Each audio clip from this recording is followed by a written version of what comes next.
Hey everybody, Sick this here again to talk to you about what I bought and what I watched today. Today, ran out to Target, grabbed myself 56 new titles, but believe me, that sounds a lot more impressive than it actually is, so let's take a look at what I got.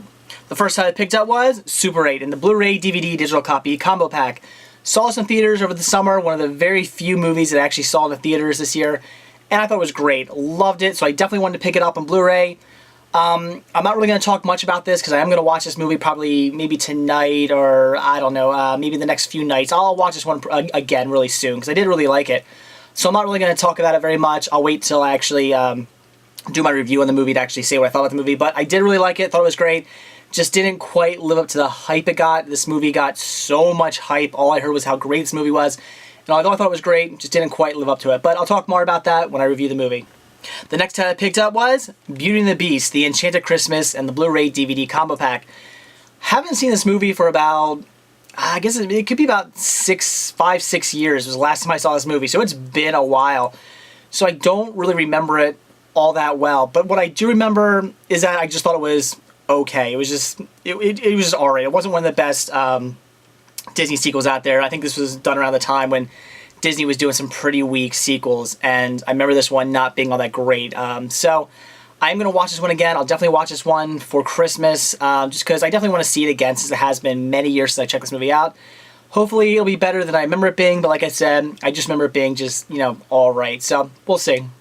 The next I picked up was the From Dusk Till Dawn 4-pack here. This comes with From Dusk Till Dawn, From Dusk Till Dawn 2, From Dusk Till Dawn 3, and Full Tilt Boogie. This here is done by Echo Bridge, so the picture quality isn't all that great. It's just okay. So I had been putting off getting this. I've seen it for 10 bucks here and there. I thought, should I get it? Should I not get it? But from what I hear, the picture quality is just it's just so-so. It's not all that great, which for those of you who've ever seen anything Echo Bridge has ever put out, you will know that they're not exactly high quality. So I wasn't quite sure about getting this, but like I said, it was on sale for like $7.99, so I figured $2 a piece per movie. That's not a bad deal. What the hell? I'll pick it up. I do have all these already on DVD. I will not be replacing my DVD pack with these because I have the really cool Dusk Till Dawn box set that I absolutely love. So I'll be keeping my DVD set just because it comes in that cool box set. But it is cool to have them on Blu-ray. I am going to check these out, see what the picture quality looks like. Hopefully, it'll definitely be at least a little bit better than the DVD. I'm expecting it to be at least somewhat better than the DVD. Cool thing about this is all 4 movies are in widescreen. I believe they are in their original aspect ratio, which is very cool. So definitely had to grab this. Again, it's on sale for $7.99 at Target. That is a great deal. Definitely had to pick this one up. And the last I picked up was Classic Musicals. This is a 50-pack of movies put up by Mill Creek. Just like Echo Bridge, they're not exactly the best quality. These are all public domain movies, but definitely wanted to pick this up. I've been eyeing this one up for a while now. It does have a few movies that I have on VHS, so I wanted to pick it up to replace a bunch of my VHS tapes because I love musicals. I'm a big fan. You know, just over the past few years, I really started to get into musicals. I'm really enjoying them. So, you know, like the old school musicals. Although I don't have anything wrong with newer musicals either, but definitely had to pick this up. It was only $9. So like I said, I've been eyeing it up, thinking about getting it. I keep passing up on it for whatever reason though. So today I figured, what the hell? I'm going to finally jump on it. Definitely get this because I really want to check out some of the movies on here. And again, also replace my VHS tapes with this. So very cool. Unfortunately, I hate the way they package it.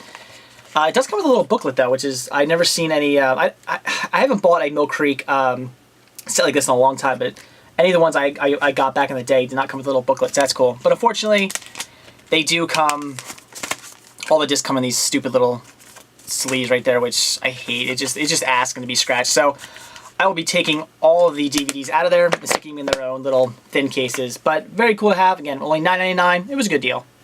So that's it for what I bought today. So now it's what I watched. As I said yesterday, I was moving around some stuff in my room, so I didn't really want to watch anything that I had to get really into. I wanted to watch something that I could just kind of play on my computer and move stuff around and kind of listen to and look at, you know, every now and then. Something, again, not like a movie I really had to really focus on, something I could just kind of listen to. So I watched some documentaries today. First one I checked out was Storm Chasers, Wrong Place, Right Time, which is actually season 2. For whatever reason, Discovery Channel has decided not to name their Storm Chaser releases by seasons. The first season was just called Storm Chasers. The second season apparently is being called Wrong Place, Right Time. The third season is called something else. But it's not actually called that like normally. I mean, they don't call the actual seasons that like on TV. They're not called that. you know, on IMDb, they're not called that. That's not the actual name. It's Storm Chaser Season 1, 2, and 3. But the DVD releases, for some reason, have these little names to them, and it's really stupid. I really wish it would just be Storm Chaser Season 1, then Storm Chaser Season 2, and Storm Chaser Season 3, and on and on. That's how they should be released. Why they did this, I have no idea. It is stupid. However, that being said, this is a great series. I love it. I remember watching Season 1 on TV. Back then, I was actually still watching TV. Like I've said many times, I really don't watch much TV anymore. If I do watch TV, it's on DVD or Blu-ray. So back then I was still actually watching a lot of TV, and I watched, caught the show. I pretty much watched the entire season, and I got hooked. I loved it. It's great watching these guys go around just, chasing these storms down. One of the guys, he's trying to get, he's trying to shoot IMAX video, like inside the tornado, which is really cool.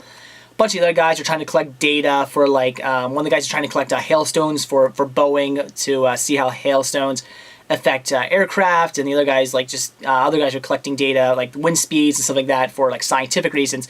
And it's really cool to watch these guys go around and chase these storms. They're not just people who, the crazy people who go around chasing storms and taking pictures of them necessarily. They're doing it, a lot of them are doing it for, like, scientific reasons, and I think that's very cool. It's just great to see them chase these storms. Really cool footage of the storms. It just fascinates me. It's really cool, just the stuff, these guys go through, and them getting caught in the tornadoes, and just having to chase them down, and the what they have to go through to do that, because apparently chasing down a tornado is not nearly as easy as you might think, which in all honesty, I guess maybe you wouldn't think it was. I mean, I thought chasing down a tornado would be a little bit easier. I thought once a tornado kind of like hits, it'd be easy to get there, but when you think about it, it's not, because a tornado will just appear where it wants to appear. You can kind of look at the storm patterns, kind of figure out where they might drop. Although you don't know, it's just kind of, up to nature where a tornado is going to drop. So they try to go around and try to find, like, storm patterns and say, okay, this is probably where there's going to be a tornado today, maybe. And they go to those areas, and, maybe there is, maybe there isn't. But once one drops, they got to go chase after it. And, that's a lot easier said than done, because it's not like they can just cut across a bunch of fields and go straight to it. They got to take roads, and they're trying to go around these roads and try to get over to a tornado that might be miles away in the distance. So really cool. I would definitely recommend this show. It's a lot of fun, so definitely check out Storm Chasers. And the last title I checked out tonight was another documentary, and that was T-Rex, a dinosaur in Hollywood. This was pretty cool, actually. A little weird, but actually pretty cool.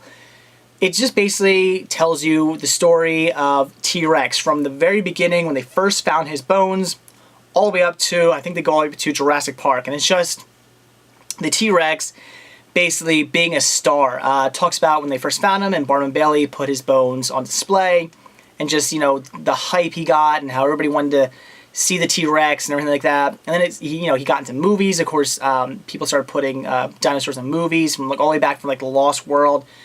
And then basically just how he's in things. There's a T-Rex in King Kong, and so on and so forth. Again, all the way up to Jurassic Park. And they treat the T-Rex like he's an actual real person. They don't ever interview him or anything like that. He doesn't actually talk. The T-Rex never talks or anything like that. They don't go too goofy with that. But there is a talking alien a little bit in here. They do interview. They do like a fake interview with an alien. And what really got me, they do a fake interview with King Kong. King Kong's sitting in a hot tub, a giant hot tub, and they're interviewing him. And I thought that was a little goofy. So that's where it got like kind of goofy. But at the same time, I saw what they were going for. They were going for the True Hollywood Story type feel of this. It's done by the same narrator who does True Hollywood Stories. And that's what they were going for. So it's like, okay, it's goofy, but I see what you're doing here. So it kind of worked. And it was really cool. It was a really neat documentary, especially if you're really if you're into cinema, this is actually great. So for somebody like me, not only did I learn a lot about the T-Rex, which, I'm fascinated with science and everything like that, so I love learning about the T-Rex, but it was also cool that the whole thing was based around, him in Hollywood, and I thought, that's awesome. So it's like, two things I love being combined. I thought that it was just great. So, like I said, it was a little goofy, the fact that they kind of set up like True Hollywood Story, but it worked, and you just learned a ton. So I really enjoyed it. I love seeing the evolution of T-Rex from, again, when he was first found all the way up to, I guess, and I'm pretty sure they ended with Jurassic Park. So that was really cool. I would definitely recommend checking this one out. It's nothing great, it's nothing spectacular, but it's a pretty neat documentary just to see, how he's evolved through Hollywood. If you do want to see a really cool T-Rex movie though, or documentary though, I would recommend Valley of the T-Rex. That was a really cool documentary just on the T-Rex itself, so definitely check that one out. But I would highly recommend this. You used to be able to get it at Target for only $5. However, I don't think I've seen it there in about 2 months. They had a whole bunch of really cool Discovery Channel documentaries for only $5. I don't know if you can find it there anymore. You might want to look for it. I do believe this is still $5 online, so if you're interested, definitely go on to Target.com and get yourself a copy. I'd recommend it. Pretty cool documentary. So that's it for what I bought when I watched today. Pretty cool day. Got, again, 56 titles. That was awesome, although you see what I mean by that sounds better than it actually was. But still, very cool to get 56 new titles. And those 2 documentaries I watched, very cool as well. So that's it. Thanks for watching. Stay tuned to see what I bought and what I watch tomorrow. See ya.